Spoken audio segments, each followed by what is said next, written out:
Alléluia. Aujourd'hui, nous allons parler de la portée spirituelle d'une dédicace. Bien-aimés, quel est ce tiraillement que des gens connaissent dans des familles? On voit des gens qui sont premiers-nés, qui sont les premiers-nés comme moi, au niveau maternel, au niveau paternel. Est-ce que ça va chez vous? Les personnes adorées, les jumeaux, les loukou, les brou, les logosoué, ils sont là? Est-ce que ça va chez vous? Les gens, nos frères, qui sont issus de la religion musulmane, qui sont de la classe des griots, la classe des forgerons, ceux qui ont les parents qui sont chocomiens, arrière-plan, l'arrière-grand-père est féticheur du village, papa est danseur de masque, des bras, tout ça, les bras, les tibis, ou souvent même, les parents mettent le nom patronymique, là, on a mis le nom d'un fétiche, Yo, ou le nom d'une ancienne grand-mère. Est-ce qu'ils sont là? Nous allons comprendre aujourd'hui le sens véritable et la portée spirituelle d'une dédicace. Et nous allons comprendre ce que le pasteur est allé faire et sa portée spirituelle. Donc vraiment, écoutez, ne dormez pas. Je vais aller en introduction pour dire que le week-end passé, à l'unisson avec le pasteur Ngué Sambrou-Grégoire, président fondateur de la mission Christ pour la victoire, nous avons participé en compagnie de la population d'Assanzé, alentour et quelques personnalités politiques et internationales à la dédicace du temple MCV. Cette action, pour reprendre les thèmes de la ministre du gouvernement, Madame Raymond Goudou Kofi et même Excellence Aline Dao, est d'une portée hautement spirituelle et facteur de rassemblement des fils et des filles de la région autour d'une vision commune, le développement du village. Qu'est-ce que donc une dédicace? Pour qu'elle ait une portée spirituelle. Chacun des deux fait ressortir cela. Quelle est réellement sa portée spirituelle dont la ministre et le fonctionnaire international Alida? Pourquoi la dédicace a été tant ignorée dans nos vies?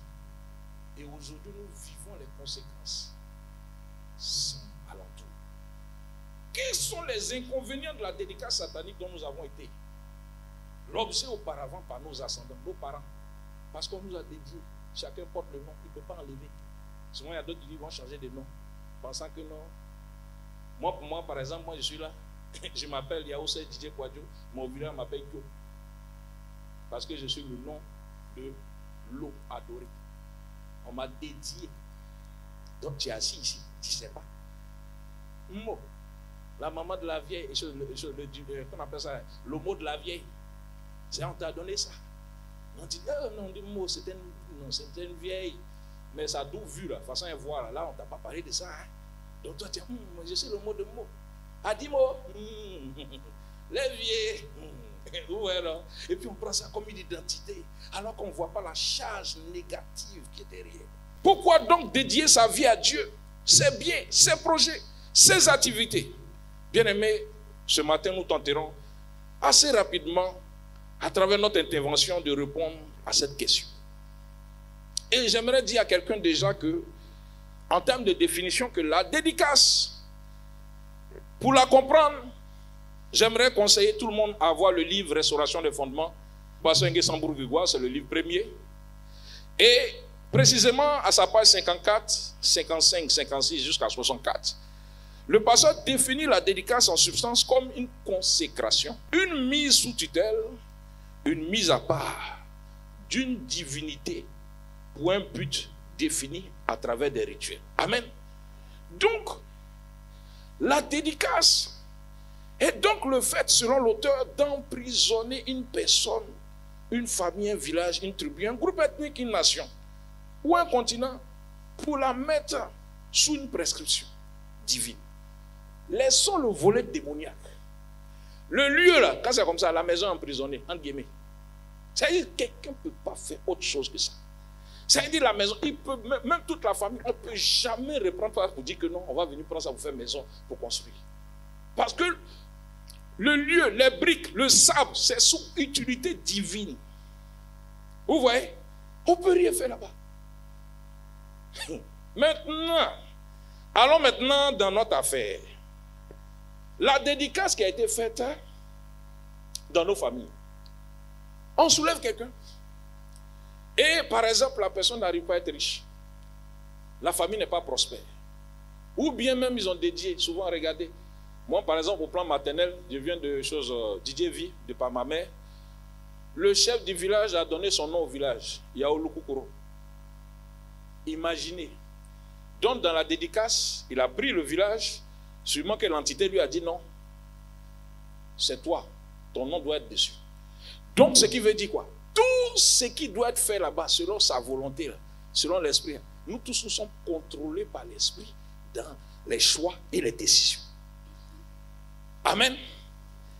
Nous devenons la propriété de l'esprit qui est là-bas.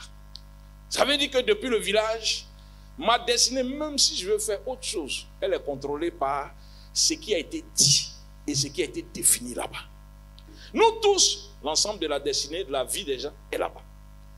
Maintenant, nous allons mieux comprendre cette affaire par la portée spirituelle et nous allons aller en Marc 11, versets 1 à 4. Vous allez comprendre dans ce passage que Jésus décide de rentrer dans un lieu, Jérusalem. Mais il utilise un moyen de locomotion qu'on appelle l'âne. Mais l'âne était attaché quelque part. Ça ne vous a pas semblé bizarre de voir qu'en fait, l'âne est attaché quelque part. Et puis la clé de voûte, à travers le mystère de l'anneau, on dit quand tu viens, tu dis le Seigneur en a besoin. Est-ce que vous n'avez pas remarqué que souvent, dans des familles, dans des régions, en fait, toi qui es par exemple le cas des premiers-nés, vous allez voir que le premier-né, pour ceux qui étaient à côté, ils vont dire non, toi tu es l'aîné, tu ne réussis pas. Tu n'avances même pas dans tes projets. Rien ne va dans ta vie. Il y a un élément qui est important qu'on puisse savoir. Regardez le cas de l'âne. L'ânon, c'est le même cas. Avant sa naissance, les choses ont été définies que le premier-né, ce n'est pas la propriété de celui-même qui a généré l'enfantement. C'est lui, il veut un enfant, hein, mais le premier-né déjà est déjà pris par quelqu'un d'autre. Et les gens avaient défini un besoin. Et selon l'alliance même qui est établie, soit le premier-né, comprenez le premier-né, ne voyez pas seulement le premier-né biologique, hein, parce qu'il y a les premiers-nés spirituels. Il y a des gens, par exemple, je connais une famille où, par exemple, quand on parle de Boini, c'est-à-dire que Boni, l'alliance est établie de sorte que c'est le deuxième qu'on prend. Donc toi-même, tu peux être là, à l'état civil, ce n'est pas ton nom. Mais derrière, eux, ils savent que dans la famille et dans le village, le deuxième, là, c'est lui qu'on prend. Il y a d'autres, c'est défini selon si tu es jumeau, le 3, tu es jumeau, il y a ceci, ça, tu es adoré. Mais il y a certains où le génie, il y a la prescription que c'est lui qui doit être chose. Amen. Deuxième élément qui est important, c'est de remarquer que il y a une perte d'identité de celui qui est dédié. Je vous assure, tu peux dire que tu aimes le travail. Tu veux travailler, tu veux avancer. Mais l'esprit, là, c'est lui qui définit ce que tu es. Tu n'as pas d'identité. Et souvent même, tu te comportes même comme le génie même. Si tu es combien, ascendant de combien, tu vas te comporter comme le combien défini. Deuxième élément, tu n'as pas de volonté. Tu veux décider, selon tes ambitions, d'avoir des diplômes. Qui t'a dit qu'un anon attaché à droit d'avoir un diplôme? C'est les autres, eux, ils profitent de ça. Ils profitent du fait que tu sois attaché. Tu veux avoir des rêves. Oui, je veux aller en Europe.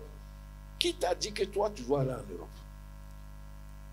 Tu es l'aîné, tu es vendu d'avance. Tu es le deuxième, le fétiche a décidé d'adorer, tu es vendu d'avance. Tu es le village, souvent même le village est vendu d'avance. Parce que celui qui a fondé le village, il a décidé de capturer toutes les étoiles là pour que sa seule famille puisse en sortir. Ah, ici il y a eu une retraite, papa, en décembre. Il y avait un frère qui était venu où, il avait dit que le village a été fondé par un mystique. Et là-bas, pour avoir le bac, c'est difficile. On ne peut pas aller au-delà du bac. Ce sont les enfants seuls du monsieur qui réussissent. Tout le village en dessous du bac. Parce qu'en fait, le village a été dédié entièrement à la divinité. Et les prescriptions sont définies que toute cette génération ne doit pas s'en sortir. Tu n'as pas le droit de te marier, d'enfanter, de vouloir réussir. Parce que la personne dédiée est emprisonnée. Tu es que soit les temps de prière, si on ne vient pas à la restauration et fondement pour comprendre la portée. que dans la famille, tu es ici. Et puis bon, toi tu dis les choses anciennes sont passées. Toutes choses sont devenues nouvelles. Il faut continuer. C'est que si tu as venu t'asseoir un jour, je vais te conseiller. Parce que ça là, si tu n'as pas découvert l'alliance qui est établie, tu vas t'asseoir là. Il faut espérer, il faut jeûner, il faut prier. Mais la dédicace, elle est maintenue. Parce que si ils ne font pas ça, les alliances sont remises en cause et à la fin, s'ils ne font pas attention, le village va mourir. Donc à cause de toi seul, le village va se mourir. Non, il faut continuer au tel éternel paix, 5 000, 5 000. Dédicace, 5 000. Une petite bouteille d'huile. Continue dedans. Mais c'est heureusement que tu es en train de faire.